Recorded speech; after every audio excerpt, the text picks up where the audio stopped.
Hello दोस्तों, SK Prajapati classes में आपका स्वागत है। आज हम पढ़ेंगे प्रश्नावली 1.2 का जो क्वेश्चन नंबर 5 है उसके बारे में पढ़ेंगे हम। जो क्वेश्चन है, जांच कीजिए कि किसी प्राकृत संख्या n के लिए संख्या 6n अंक 0 पर समाप्त हो सकती है। इस प्रश्न को सोल्व करने से पहले मैं आपको कुछ बता देता हूँ कि अगर कोई संख्या शून्य पर समाप्त होना चाहती है तो उसके जब हम गुणनखंड करें ना, अभाज्य गुणनखंड, तो उसमें कम से कम एक बार 2 और 5 आना ही चाहिए। अगर उसमें 2 और 5 नहीं आता है तो वो संख्या शून्य पर समाप्त नहीं होगी। ठीक है, इसलिए हम सबसे पहले यहाँ लिखेंगे, नोट लिखेंगे या फिर डायरेक्टली लिखेंगे। हम जानते हैं कि क्या लिखेंगे, हम जानते हैं कि क्या जानते हैं हम,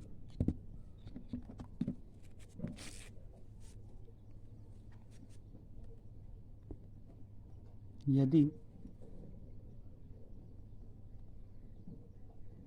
कोई संख्या शून्य पर समाप्त होना चाहती है तो उसका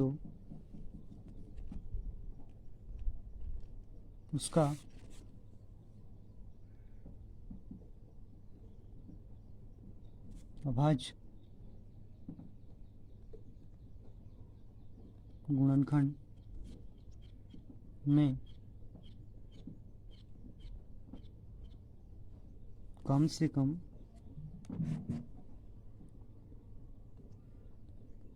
एक बार 2 × 5 आना चाहिए। क्या है, क्या जानते हैं हम कि यदि कोई संख्या शून्य पर समाप्त होना चाहती है तो उसके अभाज्य गुणनखंड करने में कम से कम एक बार 2 × 5 आना चाहिए। अगर ऐसा आता है तो वो संख्या शून्य पर समाप्त होगी, अगर नहीं आता है तो वो शून्य पर समाप्त नहीं होगी। इसलिए अपन क्या करेंगे, क्या है यहाँ पर 6 है ना, 6 है तो 6 की गुणनखंड करेंगे।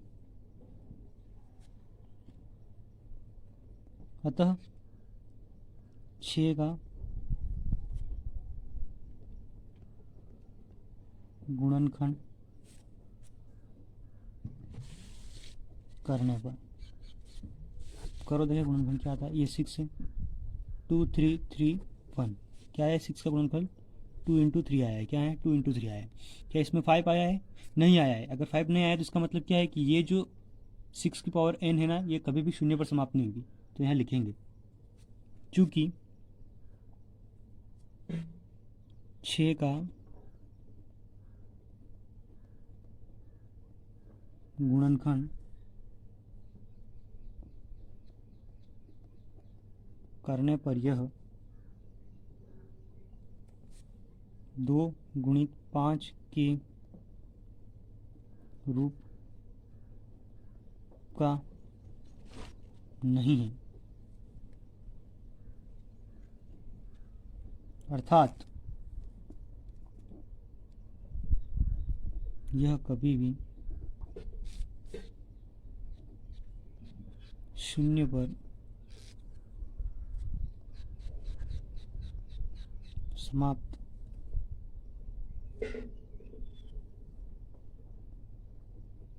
नहीं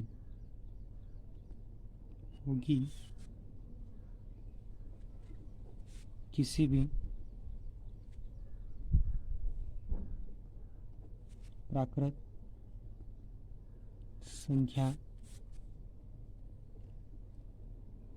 n के लिए। ठीक है, इतना लिखना है, बस क्वेश्चन हो गया। बहुत इजी टाइप में मैंने आपको समझाया कि क्या ये होगी कि नहीं। मान लो 6n है, यहाँ पर क्या था 6n है, मान लो कि यहाँ पर क्या होता 5 है, मतलब कि मान लो कि 12n होता तो भी उसकी गुणन करते तो क्या आते, 12 की गुणनखंड करोगे तो क्या आएगा 3 × 2 की पावर 4 आएगा।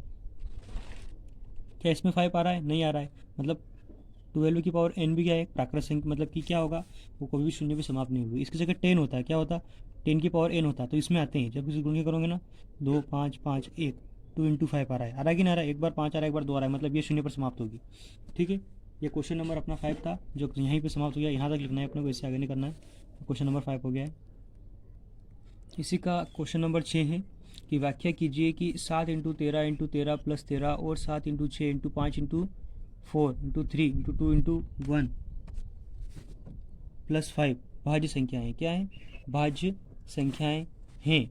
क्यों? ये बताना है अपने को कि ये भाज्य संख्याएं क्यों हैं। ठीक है, ठीक है। इस सवाल को करने से पहले मैं आपको थोड़ा सा बेसिक बता देता हूँ कि आपको भाज्य संख्या है और अभाज्य संख्या को सबको पता रहता है कि भाज्य संख्या क्या होती है, अभाज्य संख्या क्या होती है, लेकिन मैं फिर भी इधर थोड़ा सा रब करके बता देता हूँ क्योंकि वो परिभाषा के रूप में किसी को पता नहीं रहता कि भाज्य संख्या क्या होती है, अभाज्य संख्या। ये भाज्य हो गया, ये हो गया अभाज्य। जानते तो सभी है क्या है कि भाज्य संख्या 2 हो गया, 3 हो गया, 5 हो गया, 7 हो गया, 11 हो गया, ये सब अभाज्य संख्याएं। कि यहाँ 4 हो गया, 6 हो गया, 8 हो गया, 10 हो गया, ये सब भाज्य संख्या है। जानते तो सभी है कि भाषा पहचान तो लेते हैं लेकिन पता नहीं होता कि कैसे परिभाषा रूप में कैसे बताएंगे। तो हम अगर किसी भी संख्या का गुणनखंड करें, मान लो कि हमने इसका गुणनखंड किया, इस 5 का गुणनखंड किया, तो 5 का गुणनखंड क्या आएगा? 5 इंटू 1 इंटू 1, मतलब 5 इंटू 1 ही आया। कितना है? 5 इंटू 1 आया। कितने गुणनखंड हुए इसके? 2 गुणनखंड हुए। कितने हुए? 2 हुए, एक तो 5। मतलब परिभाषा क्या बोलती है कि वह संख्या जो केवल स्वयं से विभाजित हो, क्या? वह संख्या जो केवल स्वयं से विभाजित हो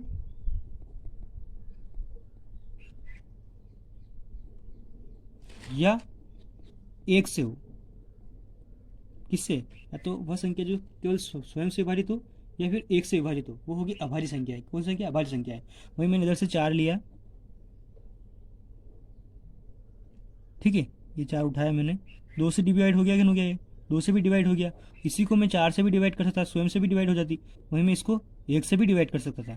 4 बार 4 भी 4 से 1 हो जाता। ठीक है, होता क्या नहीं होता? मतलब इसका मतलब क्या निकला? जो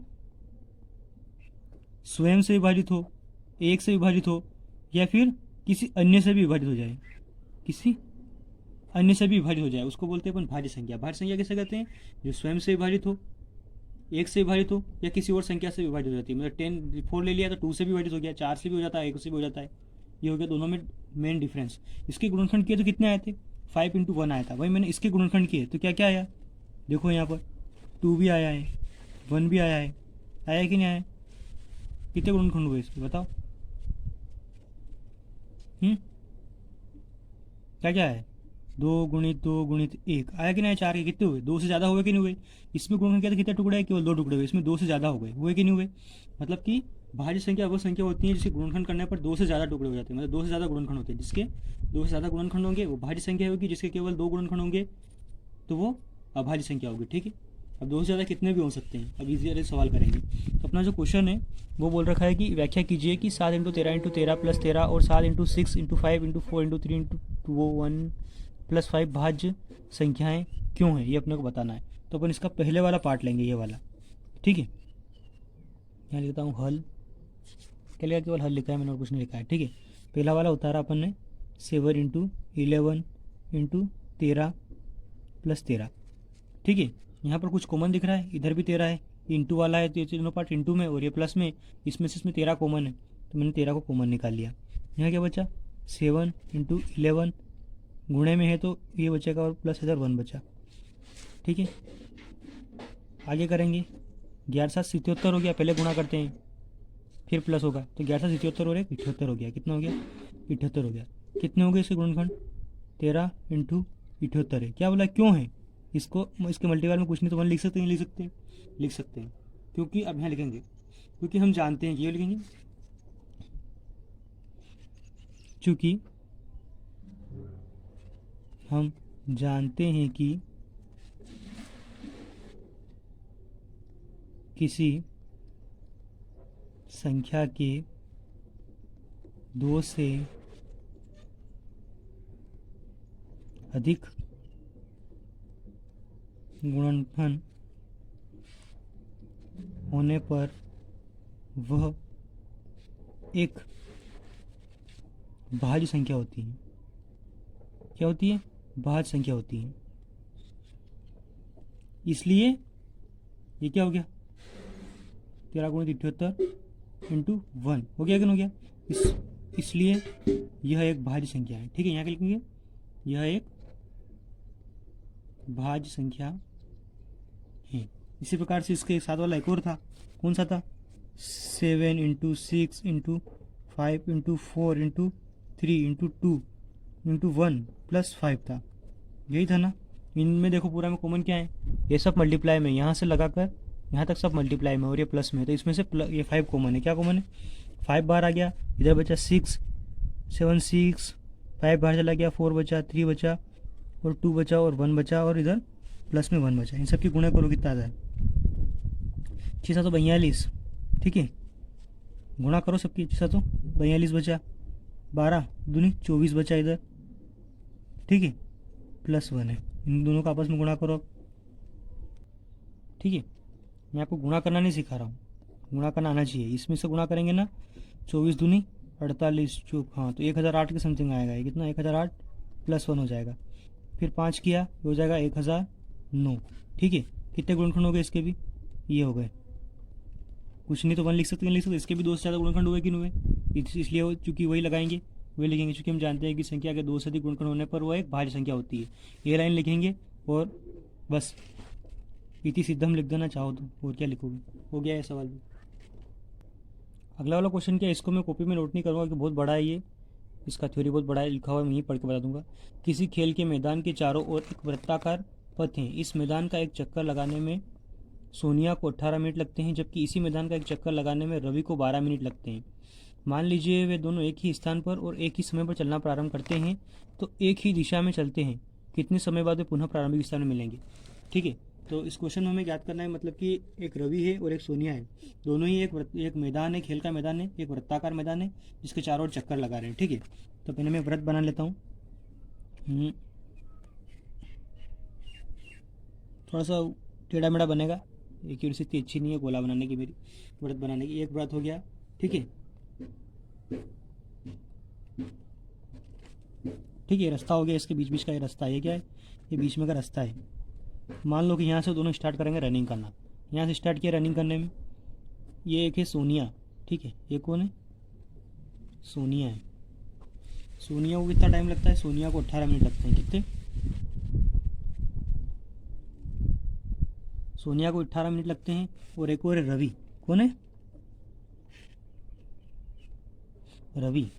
रवि को कितना टाइम लगता है, 12 मिनट लगते हैं। कितने, 12 मिनट लगते हैं। अभी इस क्वेश्चन में बताना है हमें कि वो कम से कम समय में कितनी देर में मिलेंगे। यूँ तो ये दोनों दिन में बहुत बार मिलेंगे, अगर चक्कर लगा रहे हैं, मान लो 50 चक्कर लगा रहे हैं, तो यूँ तो ये चक्कर लगाते लगाते बहुत बार मिलेंगे, लेकिन कम से कम समय में कब मिलेंगे, मतलब सबसे पहली बार कम से कम समय में कितनी बार मिलेंगे। और जहाँ कम से कम की बात होती है ना, वहाँ पर हमेशा हम एलसीएम निकालते हैं। क्या निकालते हैं, कम से कम हो गया, ठीक है, वहाँ पर अपन क्या निकालते हैं, एलसीएम निकालते हैं। जहाँ कम से कम की बात होती है वहाँ एलसीएम निकालते हैं, या फिर छोटी से छोटी की बात होती है वहाँ भी हम एलसीएम निकालते हैं। वो जहाँ ज़्यादा से ज़्यादा क्या हो जाता है, ज़्यादा से ज़्यादा हो जाता है, ठीक है, या फिर बड़ी से बड़ी संख्या हो जाती है, बड़ी से बड़ी संख्या ज्ञात कीजिए, वहाँ पर हम एचसीएफ ज्ञात करते हैं। और इसमें क्या बोला है, कम से कम समय में वो दोनों कब मिलेंगे, ठीक है। तो इसमें क्या निकालेंगे, इन दोनों संख्याओं का अपन एलसीएम ज्ञात करेंगे, ठीक है। तो अपन एलसीएम निकालना तो आता ही है। पहले हम इस 12 का निकालते हैं, गुणनखंड करेंगे दोनों के। ये आए गुणनखंड, 12 के क्या आए गुणनखंड, 2 के हाईएस्ट पावर 2 इंटू 3, ठीक है। अब निकालेंगे अपन 18 के गुणनखंड,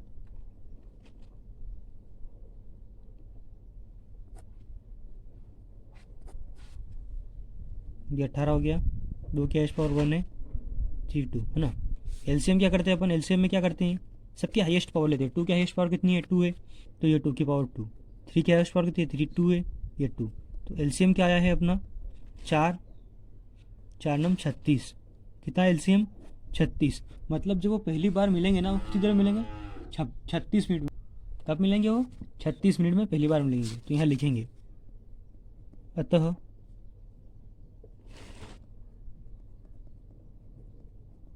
सोनिया व रवि